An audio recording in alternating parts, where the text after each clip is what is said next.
Indépendance Royale, le numéro 1 du maintien à domicile des seniors, vous présente Mon logement, ma vie. Salut à tous, bienvenue dans ce nouvel épisode de la saison 2 de Mon logement, ma vie, le podcast qui donne la parole aux seniors, un programme à écouter sur indépendanceroyale.com, disponible également sur l'ensemble des plateformes de diffusion de podcasts. Depuis le début de cette deuxième saison, nous partons à votre rencontre pour reprendre de vos nouvelles. C'est évidemment l'occasion d'en savoir plus sur votre environnement, sur comment vous vivez depuis chez vous cette année 2020, décidément pas comme les autres. Et pour ce nouveau numéro, nous nous rendons dans le Médoc. Nous allons y rejoindre Paul, 72 ans. Il est ancien charcutier traiteur, il vit avec sa femme à Verteuil, c'est à quelques kilomètres de Pouillac. Ils sont les parents de 3 enfants et grands-parents de 4 petits-enfants. Bonjour Paul, merci de répondre à mes questions. La première d'entre elles, comment se déroule ce second confinement pour vous et vos proches ? Oui, nous, on n'a pas tellement de problèmes parce qu'on a quand même 3000 mètres carrés de terrain. Ça fait qu'on a le jardin à s'occuper, on a la volaille, donc nous, on peut circuler autour de chez nous.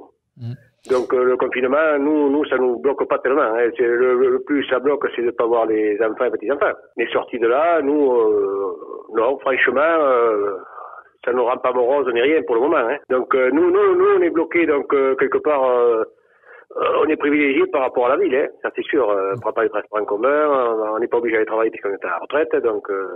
Nous, personnellement, on ne se plaint pas, quoi. Bon, après, la distance entre surtout les amis, puisqu'à notre âge, c'est surtout les amis, et je plains ceux qui allaient dans les clubs de troisième âge, parce que qui sont plus ou moins veufs ou veuves, là, ils sont plus à plaindre que nous, quoi. Nous, on est tous les deux, on a nos occupations, y a pas de souci. Hein, mais c'est sûr que ça crée un espace qui, on ne sait pas si ça va se renouer comme c'était avant. Tout le monde va bien dans la famille ? Tout le monde se porte bien ? Pour le moment, tout le monde va bien, il n'y a aucun problème. Est-ce que vous avez des craintes pour les fêtes de fin d'année ? Comment ça va se dérouler Noël pour vous ? Ah ben nous, tous les deux tout seuls, pas de problème, Noël est le premier de là. Oui, on respecte, qu'est-ce que vous voulez, on n'a rien d'autre à faire, et puis les enfants, bon, il vaut mieux qu'ils soient chez eux, puis voilà, hein, parce qu'on a vu comment ça s'est passé au premier déconfinement, hein. C'était la cohue, puis après, voilà. C'est pas un peu tristounet, en fait, de passer les fêtes de fin d'année qu'à deux, et puis d'avoir les enfants et les petits-enfants ailleurs ? Non, mais on peut les voir. Bon, nous, on n'a pas Internet, tout ça. C'est pas un souci. Nous, on les a au téléphone régulièrement. Mais il faut penser qu'il y a plus malheureux que nous. Hein. Comme on dit, je disais à mes collègues hier que j'ai vu en faisant les courses, j'ai dit, mais nous, on se prépare comme pour les pâtes, quoi. On est prêts. Et du coup, vous allez marquer le coup quand même un petit peu pour Noël avec votre épouse ? Oui, mais ça, je m'inquiète. J'ai été charcutier traiteur. Donc là, on s'inquiète pas pour le point de vue nourriture, il n'y a pas de souci. Et vous avez déjà pensé au repas du réveillon ? Sans plus, mais enfin, je vais faire mon foie gras. Ouais. Après, on va certainement faire des huîtres, des crépinettes que je fais moi-même. Et puis après, on passera certainement à une volaille, une pintade farcie, un truc comme ça, quoi. Parce qu'à 2, il faut pas prendre non plus une viande. Hein. Avec une pintade farcie, ça ira largement. Oui, je pense, ouais. À 2, oui. et du coup, vous aviez une spécialité quand vous étiez charcutier traiteur ?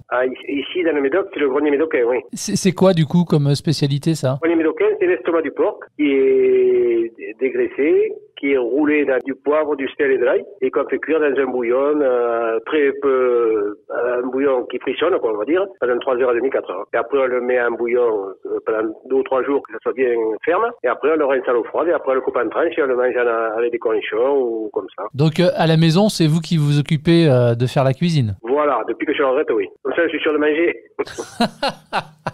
C'est pas gentil pour votre épouse, ça veut dire quoi, qu'elle cuisine pas ? Si, on a fait tout ce qui est dessert. C'est bien le sucré aussi. Voilà, on est complémentaires.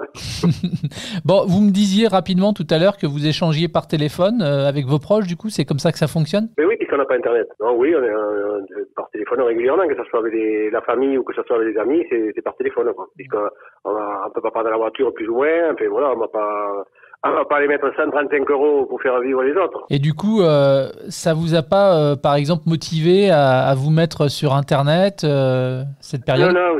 Moi, plus je suis tranquille, mieux je suis. On ne parle pas de moi, pas tellement, hein, parce que je sors pas beaucoup. Je reste chez moi, je suis bien, on est bien. Alors justement, Paul, dites-moi, à quoi ressemblent maintenant vos journées du matin au soir pendant ce confinement, par exemple ? Oui, le matin, s'il y a des courses à faire, mais ça, on groupe tout ça, on fait qu'une fois par semaine. Après, il faut nettoyer la cheminée, il faut rallumer la cheminée parce que je fais mon bois. Et après, c'est dehors, enfin, préparer pour la cuisine, et puis après, c'est aller au jardin. Et puis voilà, là, j'ai commencé à tailler mes haies, pas aujourd'hui parce qu'il pleut, mais voilà. Puis l'après-midi, ma femme va faire de la balade à pied, à 1 kilomètre de la maison. Enfin, aujourd'hui, maintenant, elle fait un peu plus, elle prend même le vélo, mais voilà. Et sinon, vos hobbies, c'est quoi? Vos passions? Passion, mais c'est la pêche à pied, derrière les coquillages, on va à la Pointe-le-Grave. Puis sorti de là, c'est les amis pour jouer à la belote. Les voyages, ça nous intéresse pas. Voilà, les passions, on se fait plaisir comme ça, quoi. Vous regardez un petit peu la télé? Très peu, parce que franchement, si c'était bien au départ, là, il y a longtemps que c'est pas bien. Hein. Je critique pas, hein. Après, il y a un peu pour tout le monde, hein. Voir le sport. Qu'est-ce que vous aimez comme sport? Le rugby. Ah bah le rugby, vous avez vu le 15 de France contre l'Italie l'autre jour? Ouais, puis surtout, je suis surtout bègle. Ah bah bien sûr, évidemment, dans le coin, évidemment. Terre de rugby. Voilà. L'été, Paul, est maintenant loin derrière nous. L'hiver approche à grands pas. Qu'est-ce que vous avez fait cet été? Vous avez pu partir un peu en vacances? Comment ça s'est passé? Non, je vous dis, nous, les vacances, nous, c'est la maison. Nous, quand on était jeunes, c'était les vacances, c'était même quand on était à l'école ou apprenti dans nos métiers, c'était les vacances, c'était pour aller ramasser le foin d'abord, primer le maïs, primer la vigne, tirer cavaillon qu'on appelait. Après, c'était ramasser le foin. Après, c'était les vendanges. C'était nos vacances, c'était nos congés. Donc, on n'était pas habitué à faire des sorties. Je suis pas contre, tous ceux qui s'en vont à droite, à gauche, à l'étranger. Tant mieux pour eux, c'est bien. Mais nous, c'était comme ça, donc on a gardé cette habitude. Paul, à 72 ans, vous êtes considéré par les autorités sanitaires comme une personne à risque. Est-ce que ça vous inquiète? Pas du tout. À moi, personnellement, pas du tout. Ma femme a été un peu inquiète pendant quelques temps, mais maintenant, elle a compris que ça servait à rien déjà de s'inquiéter. Hein. Et non, moi, pas du tout, parce que, comme je dis, on a vécu notre vie, on n'a jamais été malheureux, donc on attend. Et vous vous déplacez avec un masque? Ah oui, ça toujours, oui, tout à fait. Mais quand quelqu'un vient à la maison, on met le masque. Si on sort, on prend le masque. Si, ça oui. Vous arrivez à le supporter? Oui, j'ai des lunettes, mais c'est pas grave. Vous n'avez pas un anti-buée sur vos lunettes? Non, pas encore. Depuis que le coronavirus est en France, est-ce que ça a changé vos habitudes? Est-ce qu'il y a des choses que vous faisiez avant que vous ne faites plus ou moins? Et au contraire, est-ce qu'il y a des choses que vous ne faisiez pas avant et que vous faites maintenant? Pas du tout, non, on a gardé le même train de vie. Comme je vous dis, comme nous, à part qu'on peut pas, on va circuler, donc les courses, tout est groupé, c'est surtout moi qui y vais. Donc après, nous, je vous dis, la vie ne change pas dans la mesure où on n'était pas habitué à aller à droite à gauche, si ce n'est aller voir les amis, puisqu'on ne fait pas partie du club du troisième âge encore. Donc aller voir les amis ou que les amis viennent chez nous, c'est le seul changement qu'il y a eu depuis le coro. Et vous avez des craintes pour l'avenir, le vôtre ou en tout cas celui de vos proches en raison de la pandémie, puis de ses répercussions, je sais pas, d'un point de vue économique aussi par exemple? Voilà, surtout au point de vue économique, pour les enfants et petits-enfants, au point de vue emploi, parce que je pense que quand on va arriver au printemps, je pense qu'il y aura du gravus. Pour le moment, on n'en parle pas trop, mais je pense qu'après, il va y avoir un gros problème et ça sera plutôt mondial que français. Vos enfants, là, ils travaillent tous, là? Pour le moment, oui. Mais j'en ai une qui travaille, qui est assistante dentaire, l'autre qui travaille dans une maison de handicapés, l'autre qui s'occupe de pas mal de choses à Euronat, le club de naturisme. Voilà. Donc, ils sont tous occupés. Voilà. Finalement, pour vous, qu'est-ce qui est le plus compliqué pendant cette période, même si j'ai bien compris qu'il n'y avait pas eu de gros changements pour vous? Je vous dis, le compliqué, c'était les repas, parce que, vu mon métier, on faisait pas mal de petits repas. Entre anciens, ça bangue un peu, c'est vrai. Et c'est pour ça que je vous dis, je ne sais pas si ça va pouvoir recommencer comme avant. Ou différemment, peut-être. Bon, on le rappelle, Paul, vous n'avez que 72 ans, vous êtes en bonne santé, vous avez l'air d'avoir la pêche, vous êtes indépendant chez vous, dans votre logement. Pourquoi c'est important, cette indépendance chez soi? Mais disons que chez soi, on est mieux que...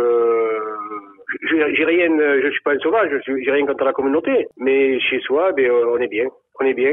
Et puis chez vous, vous avez vos repères aussi. Ah oui, tout à fait. Non, mais nous, on est bien, on est en bonne santé. Pour le moment, tant qu'on peut faire le jardin, le bois, la volaille, ça nous suffit. Hein. Et chez vous, dans quelle pièce vous vous retrouvez le plus souvent, finalement? Salle à manger. C'est là où il y a la cheminée. Et on y est pratiquement du matin au soir, sauf pour faire la cuisine, bien sûr, et puis pour dormir. Et sinon, Paul, qu'est-ce que vous allez faire de votre journée aujourd'hui? C'est quoi le programme? Eh bien, aujourd'hui, c'est pas brillant parce qu'il pleut. Alors, je vais m'occuper à la cuisine. Bon, votre femme, elle a de la chance, hein, parce que du coup, vous lui faites plein de petits plats différents, j'imagine. Voilà, c'est pour ça que je l'envoie marcher l'après-midi pour qu'elle élimine un peu.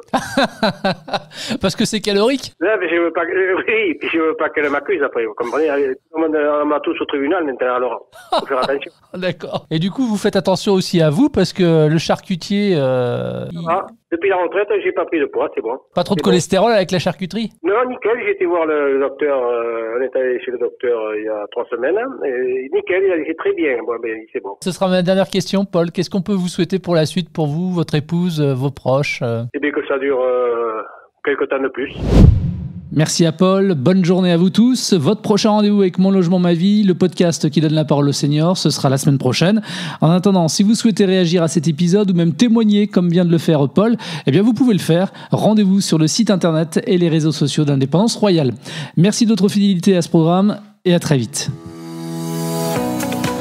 Retrouvez tous les épisodes du podcast Mon Logement Ma Vie sur indépendanceroyale.com et toutes les plateformes de diffusion de podcasts.